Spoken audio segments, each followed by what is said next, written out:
Thanks for joining us on Plus TV Africa. My name is Felicity Ezewike with the news.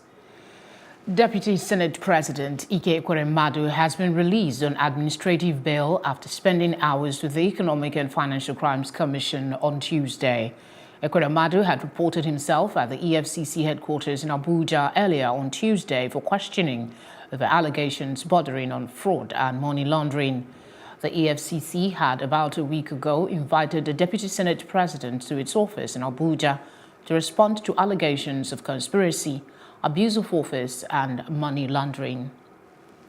The People's Democratic Party has decried what it called the harassment of Deputy Senate President Ekweremadu, opposition leaders and voices of dissent by the All Progressive Congress-led federal government. The party, in a statement issued by its National Publicity Secretary Kola Olugbodiyan on Tuesday in Abuja, accused the government of misusing the anti-graft and security agencies close to the 2019 general election. Mr. Olugbodiyan said the current development posed a grave threat to the nation's democracy and urged the international community to stop the President Buhari-led federal government before it becomes too late. The party was reacting to what is described as a witch hunt against Ekweremadu by the Economic and Financial Crimes Commission. Senate President Bukola Saraki has officially left the All Progressive Congress on Tuesday after weeks of speculations and expectations. In a tweet from his official Twitter handle, he said, "I wish to inform Nigerians that after extensive consultations, I have decided to take my leave of the All Progressive Congress." Abdul Fattah Ahmed, governor of Kwara State, also declared his exit from the APC simultaneously with his boss. The resignation also came amid expectations that the APC would formally expel him and the House of Representatives Speaker Yakubu Dogara from the party. Still on party matters, the All Progressive Congress has queried Senate President Bukola Saraki and given him 48 hours to explain why disciplinary action should not be taken against him for violating the party's constitution. In a resolution signed by its National Secretary Mai Malabuni, the APC accused Dr. Saraki of breaching Article 21 of its constitution and engaging in anti-party activities. Among several other allegations, the APC claimed that the Senate President encouraged and facilitated an enabling environment for the defection of some senators who were members of the APC to the other opposition parties. It also claimed that Dr. Saraki deliberately refused to screen nominees for appointments submitted by President Buhari who were members of the party.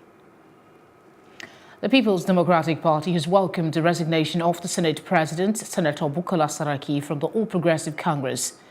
PDP, in a statement issued by its National Publicity Secretary Kola Olugbodiyan on Tuesday in Abuja, also welcomed the Kwara State Governor Ahmed Abdul Fattah and the Nigerian High Commissioner to South Africa, Ahmed Ibeto, to its fold. The PDP assured all returning members of the rights and privileges accruable to every member of the party. Malam Bolaji Abdullahi, the National Publicity Secretary of the All Progressive Congress, has dismissed speculations that he resigned his membership of the party. He told newsmen at the APC Secretariat in Abuja on Tuesday that reports of his resignation trending in the media was untrue. He added that there is no author of truth in the report.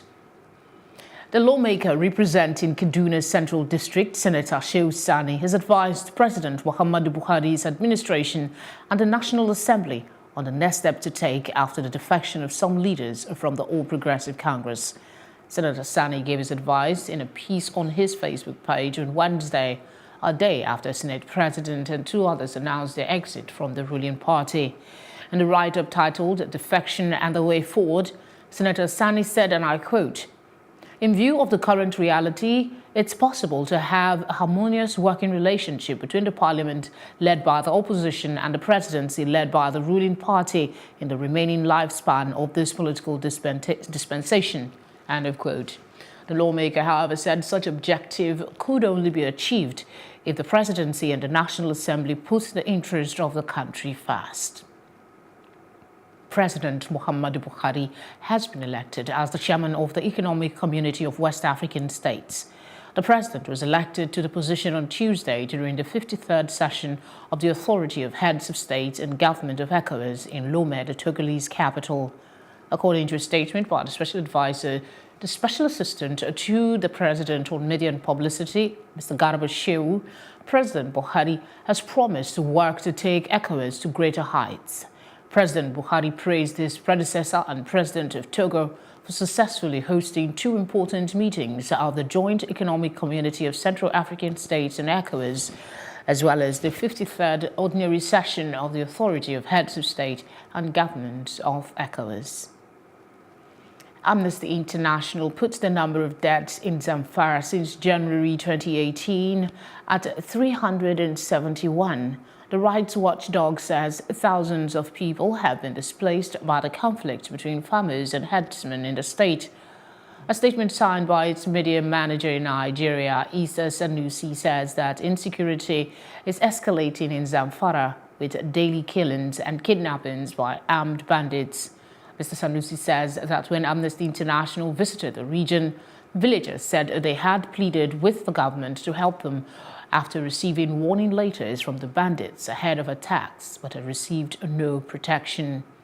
Despite claims by the Nigerian authorities to be tackling the situation, the mounting death toll tells a different story. However, spokesperson for the Zamfara state government, Ibrahim Dosara, told Channels Television in a telephone interview that the reports by Amnesty International was disappointing.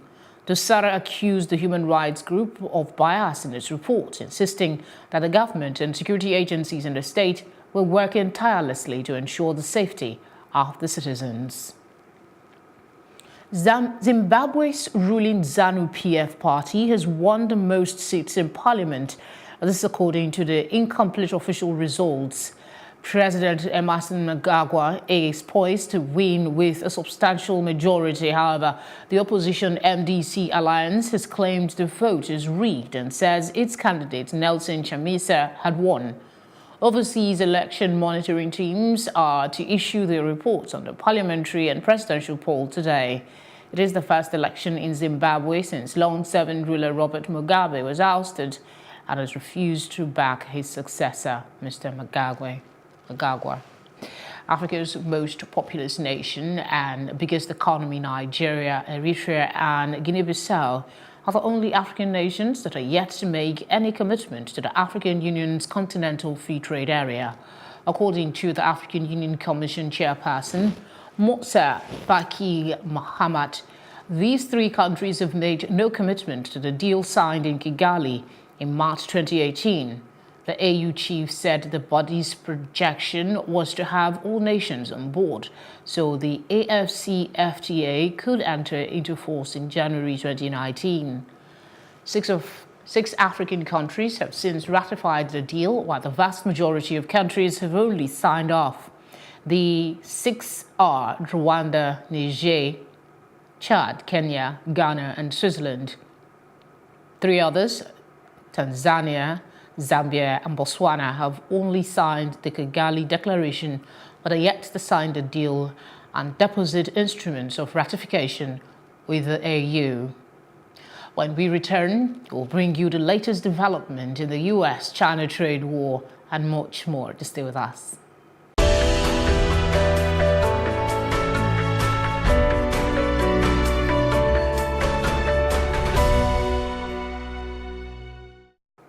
The U.S. President Donald Trump defended his trade policies on Tuesday in a speech in Florida and said American farmers hurt by retaliatory tariffs from China were bearing up in a sign he is feeling some political heat on the issue. Trump's rally speech in Tampa contained many elements familiar to his political events. Several hecklers were ejected, and the crowd at the state's fairgrounds was big and loud. Trump attacked public opinion polls, except one that said he was popular among Republicans.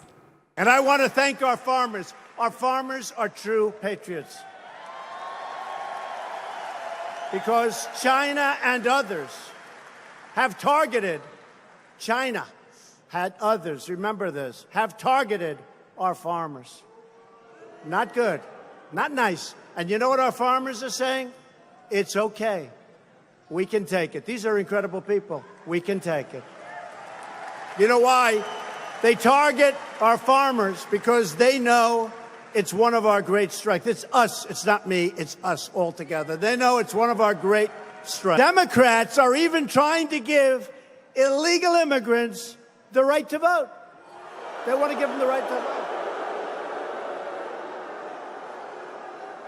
And what about all of those people that are waiting online for 7, 8, 9, 10 years, trying to get into our country? They don't have the right to vote. We believe that only American citizens should vote in American elections. The Swedish police say a manhunt has been launched for thieves who stole the country's crown jewels and escaped using a speedboat. 2 priceless crowns and an orb belonging to a 17th century king and queen were taken at around midday on Tuesday. Police spokesperson Thomas Agvik told Swedish media it was impossible to put an economic value on the jewels as they are invaluable items of national interest. No one was hurt in the theft, but staff at the church where the items were stolen were shaken. Police currently have no suspect. Aero Mexico flight AM 2431 flying from Guadalupe, Victoria International Airport to Mexico City has crashed. The plane, which had 97 passengers and 4 crew aboard, crashed in the capital of Mexico's Durango state. The governor of Mexico, Jose Aspuro, tweeted that there were no deaths among the 101 aboard. Although about 85 were injured, the plane crashed close to the airport just moments after takeoff. Authorities said that of the 97 passengers and 4 crew on board, 27 were hospitalized after the crash and 2 were in critical condition. We'll bring you a business report after this break. Stay with us.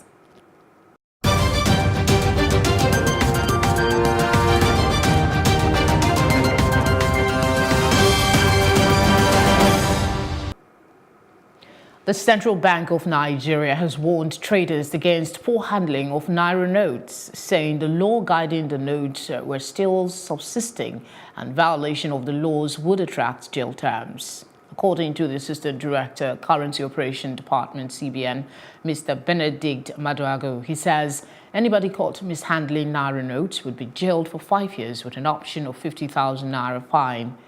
It says if citizens continue to spoil the Naira notes, there will be no money for the commercial banks to give out as loans to customers, and this will affect the economy. The Central Bank of Nigeria has injected $210 million into the foreign exchange market. In a statement by the Apex Bank, authorized dealers were offered $100 million in the wholesale segment, while the small and medium enterprise segment was offered $55 million.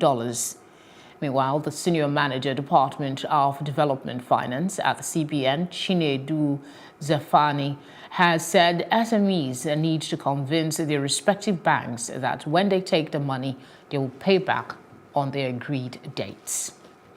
Still in business, President Donald Trump has suspended Rwanda's rights to export clothing duty-free to the United States over Kigali's decision to increase tariffs on import of used clothing and footwear. The move was seen by many in Washington and Africa as foreshadowing how the Trump administration plans to apply its America First trade ideology on the continent. Despite the suspension, Rwanda will maintain its other duty-free benefits under the Africa Growth and Opportunity Act, America's flagship trade legislation for Africa. We expect some Rwandan companies to be affected, particularly C&H. We have a plan for them.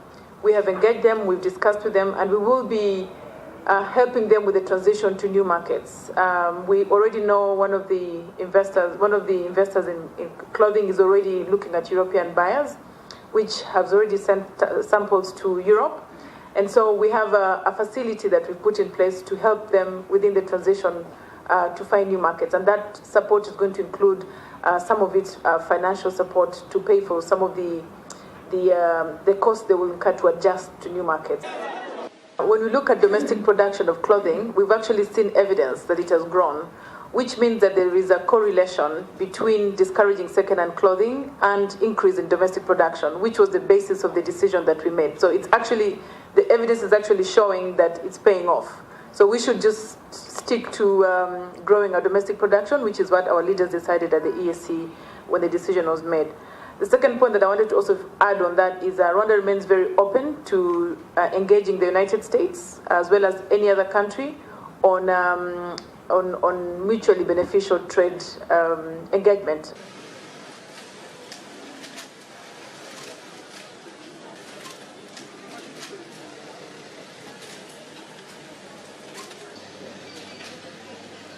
Still ahead on Plus TV News, it's all roundup on entertainment and sports. We're back in a moment. Stay with us.